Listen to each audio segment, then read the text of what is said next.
Day 2. Alright, well, I let these parts soak overnight. Gave them a good scrub. Came out real nice. Remember how bad that cover was? So we've got 99% of everything off of it. Flywheel. Starter assembly. The muffler. We gotta take that apart and get the baffle out of it so it doesn't rattle around, break up and suck in the cylinder. I've got the power head soaking enough where it's not going to get into the exhaust port, so we're getting at least what we can of it. And, after we get that grease ball a little bit better, the engine, power head I should say, then we're going to try to get spark restored, and then go ahead and get into that carburetor. So get this bad boy cleaned up. Back inside, all soaked, and look, there's an engine in there. Can you believe that? About the best I'm going to be able to get right now. So, let's take a look. This exhaust port here is our next thing to do. So, and I know you're not supposed to use metal tools, but I mean, it's falling out in a giant chunk. That can cause damage, but also restriction, overheating, you name it. So maybe the bottom one will come out that easy. Yeah, I've easily had to chisel these out.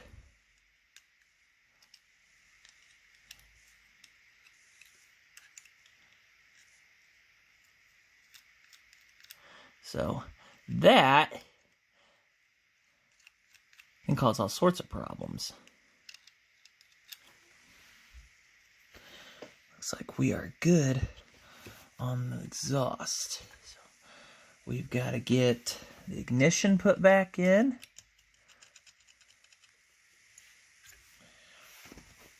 And then, so the flywheel, the coil, check for spark. The points should be fine. They looked fine. They were still dry after any bathing. That was done, so the exhaust gasket will have to get this chiseled off here. Yeah, one of the viewers, one of you, says a lot of creosote, and it kind of makes me wonder, was this used on a railroad to help make railroads or what? I mean, that's got a good point there. It was a lot of nasty buildup of creosote on that. This has got to be the worst saw I've had yet when it comes to dirtiness. So let's get that ignition system hooked back up, shall we? I'm trying to figure out where's the best spot for you guys to sit. All right, so got that. Got our felt that was on there. Oh, hold on. We need to just try and lubricate that points breaker and the felt in there.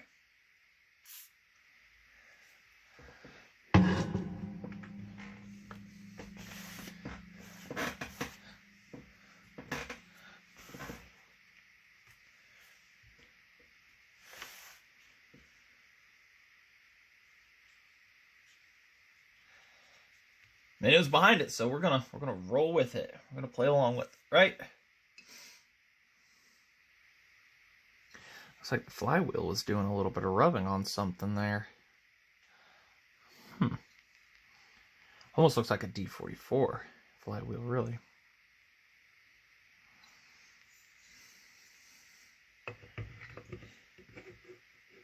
Make sure. I'm gonna admit, there's not much of a taper really holding that. It looks more like the key was doing all the work. I'm wondering if this flywheel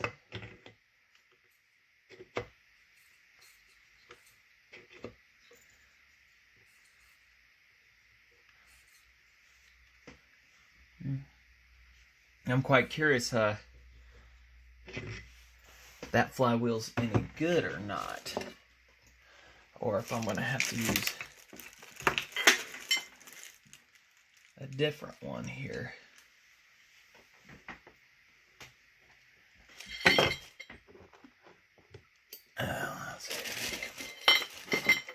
a couple styles we got here.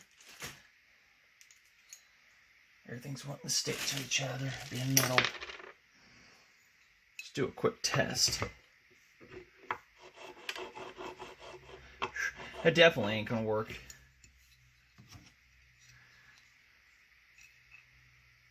I don't know, because that's got that back ring on it, and this doesn't. It's been machined down. Yeah, I wonder if it was just the key holding it the entire time, and that's why I just kept shearing them. I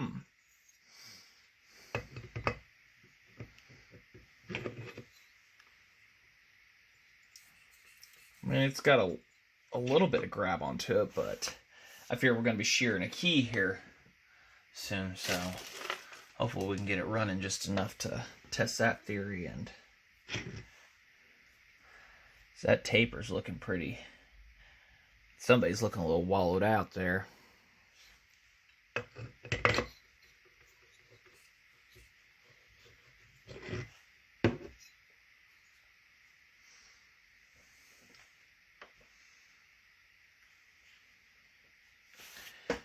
Where's my hammer at? It is.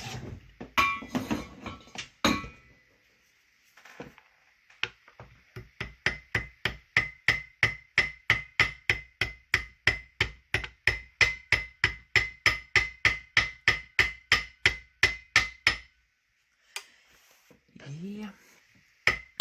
Well, at least it's not being started on this side, so it's not taking that kind of pressure on that. So I will say that much.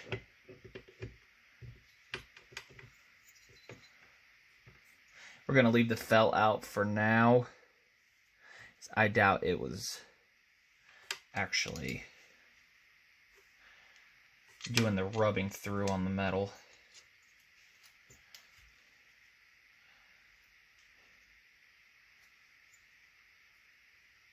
I need to get my 1/4 inch.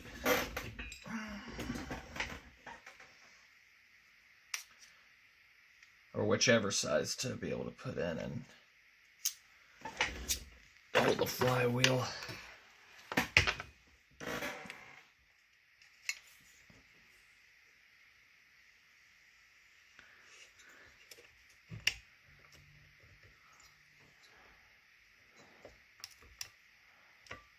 I think we got her. All right, let me get the tools for this and we'll get this all cinched down here. A little disorganized. Noise.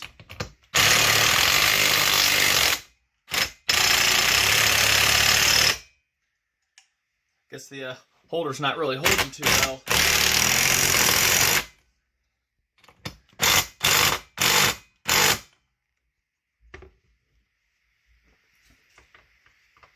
It's got pretty stealthy compression, I'll tell you that.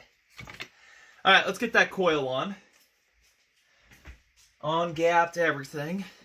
You guys should know the numbers by now. I think I've run it past you a couple times. Took the little covers off so that I can plug these in a little better, but also I cleaned them up a little.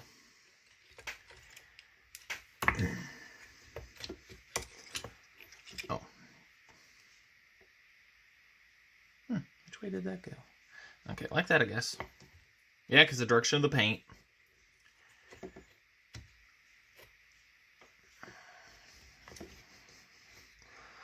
Couldn't tell you how I got it in or out last time. Hold on.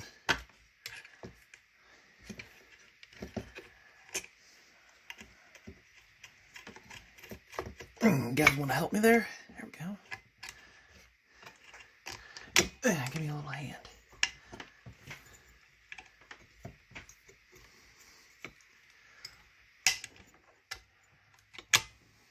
That's not fun.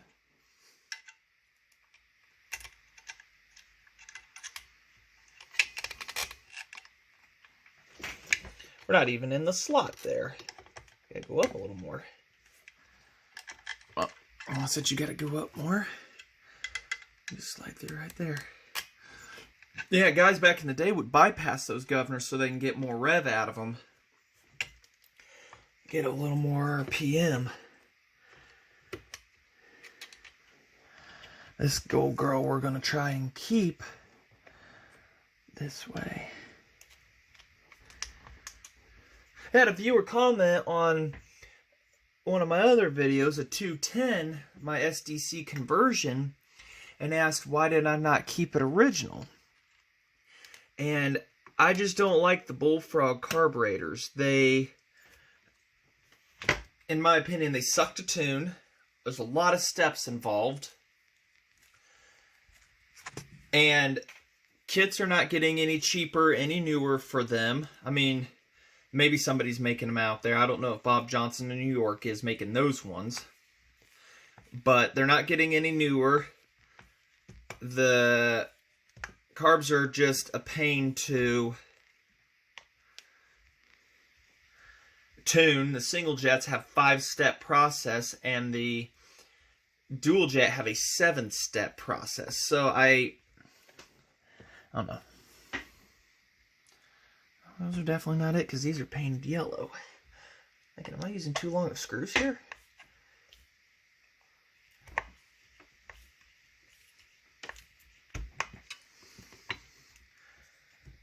It feels like I am, but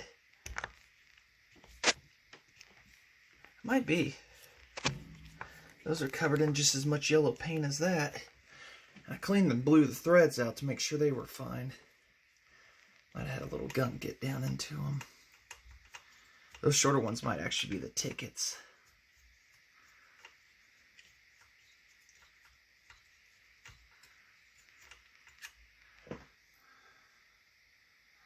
These actually might be the outside ones. But yeah, ask me about it. And some people are purists and got to have them original. And I mean, don't touch a thing, don't modify them. And I've come across a couple people like that, and that's fine. You know, your saws, you do as you please. Some people like to fully modify them when they get them in their hands, and that's perfectly fine too. I go for trying to get them running and also, you know, do what I can to get it back to running. I'm not going to try and keep its exact factory carburetor and everything and stuff like that.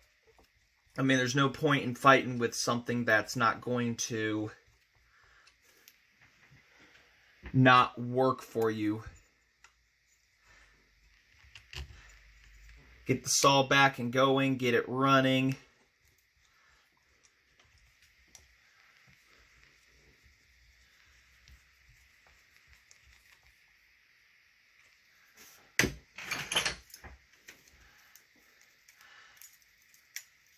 Let's see. Ooh, better tighten that screw down for the feelers, or else we're going to be playing 50 million feeler pickup.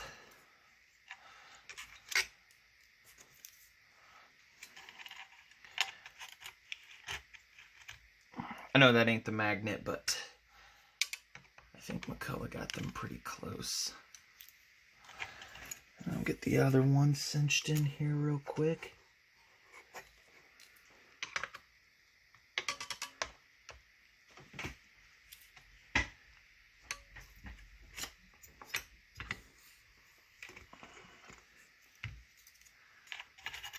Good? Good.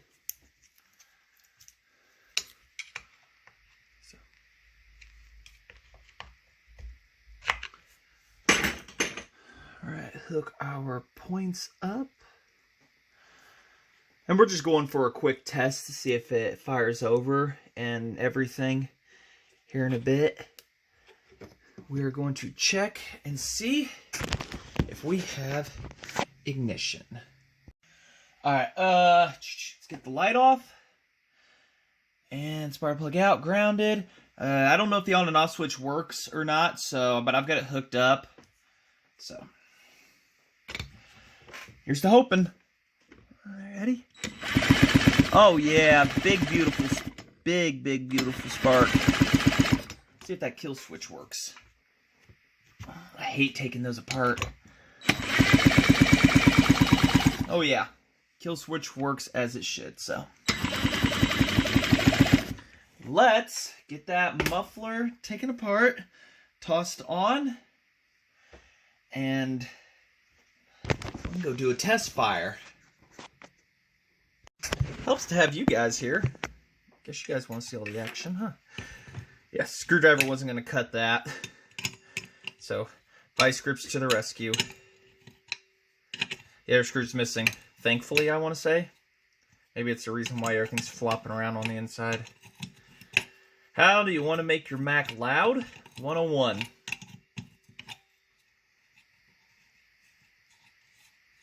Next to a tune pipe.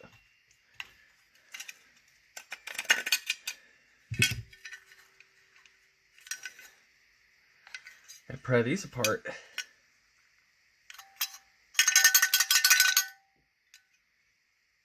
Maybe.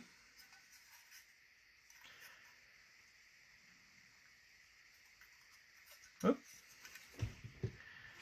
Maybe we will, maybe we won't. I certainly can't just get in there and grab all the stuff out.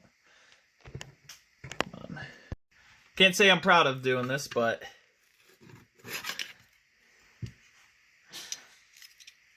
conventional methods were not getting it undone. So we'll get those bent back on here and get her tapped back into place. It's a force fit, so do what you got to do, right? Alright, saved you all a little bit of time getting the muffler and the starter and the bar on. Gotta have the bar. I need to make a spacer or find a junk bar and just cut it so I can use them as a such. I ain't gotta have a giant bar, but I can still start them without needing it on there, because you gotta have that bar as a spacer. I mean, I guess I could use washers now that I think about it, but we'll let's go out and see what she's gonna have for us. Just a little bit of prime fuel down it, because I know that carburetor is gonna need rebuilt, unless by some miracle it doesn't. But I'm not gonna put a bunch of fuel in the tank to test that theory just yet. But it's looking like this saw is pretty much all original when it comes to stuff and everything like that. I'm not even seeing any marks on the bolts of it ever being taken off, but I can't say for sure. So let's go outside, shall we? Let's see if she's got anything in her. I left the side cover off intentionally, so if the flywheel does come loose or if the key's not holding, then either it's more or less a crankshaft replacement or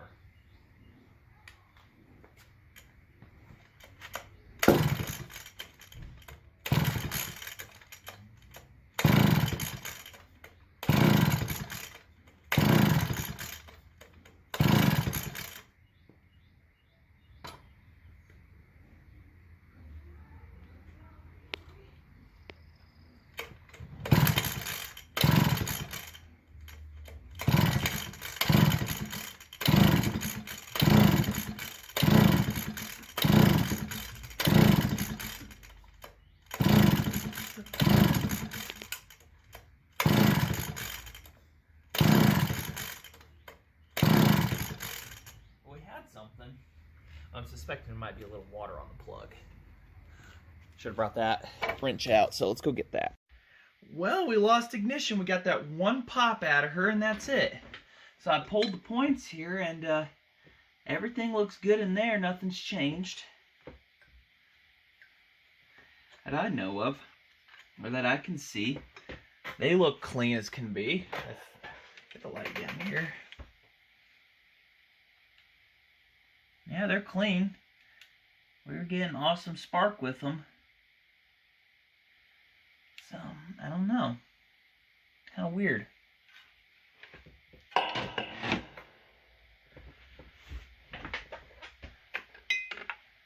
Like something's acting like it's shorted out, and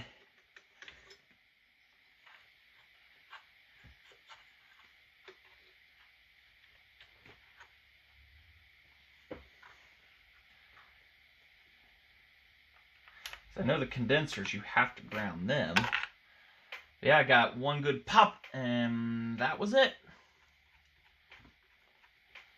And the flywheel hasn't turned on its area. I put my finger over the spark plug hole and verified that it hasn't changed its position on anything either. You can still see, yeah. We're getting this put back on. And I don't even know what I did with the Nova chip. to be able to see if it's the coil having an issue. 'Cause yeah, it got a little wet, but I had that drying overnight and we had ignition right there.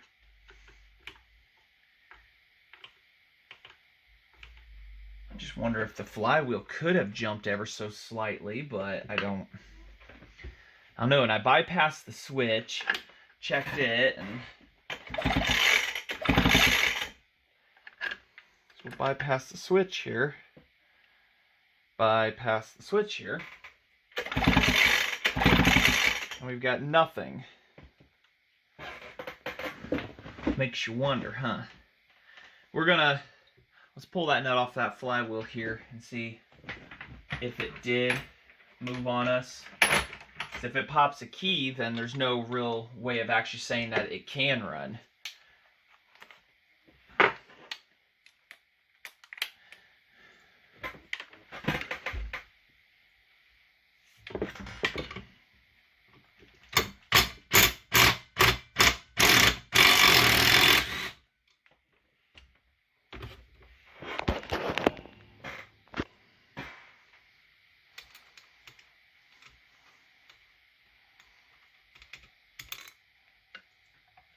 No? She's still holding on to the key. I think.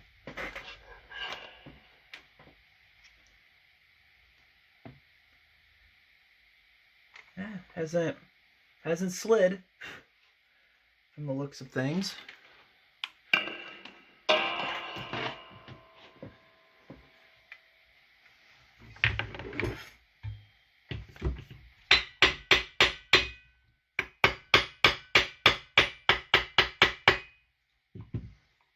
Before we didn't have much of a taper to grab onto. Now we've got.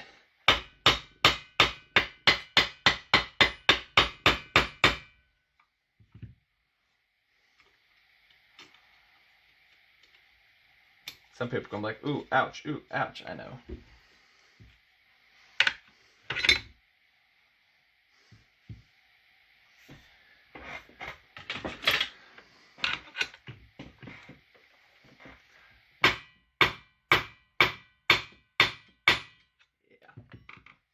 I don't think it slid on that.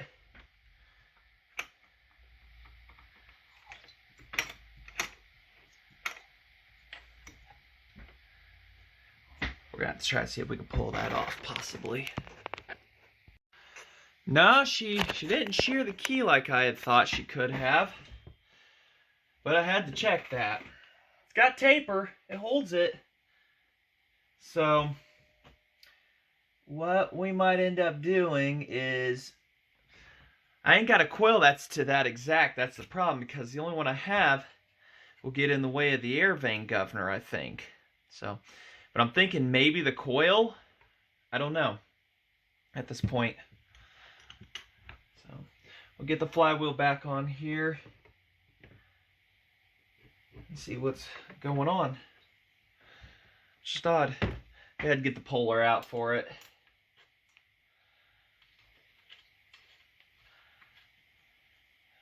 It's very odd. Had spark right here. Went outside, one pole in. She said nope.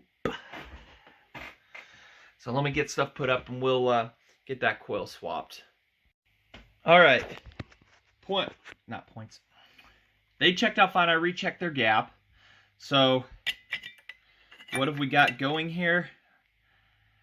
Barely enough wire to make touching contact here for the condenser. The points condenser. So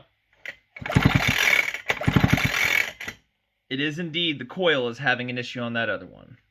I had to bypass the governor just a little bit. I had to bend the tab back to be able to clear the post here. So, but we're going to extend a couple wires here, get this rigged up and everything to work, and then we will get back to trying to at least fire this over. Is it going to run? I mean, so coil, no bueno. Looks are deceiving, aren't they? May just need to heat it up in the oven too. It might be a little moisture in between the wire here and everything. So I may do the bake trick, 250 degrees for like 10 to 15 minutes, take it out, let it cool, and that might do the trick, so. All right, try 2. Coil swap.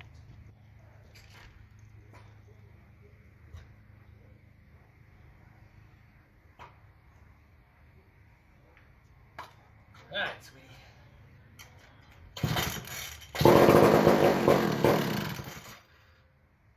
Awesome. Want more? So do I. Might just be a good runner after all, huh?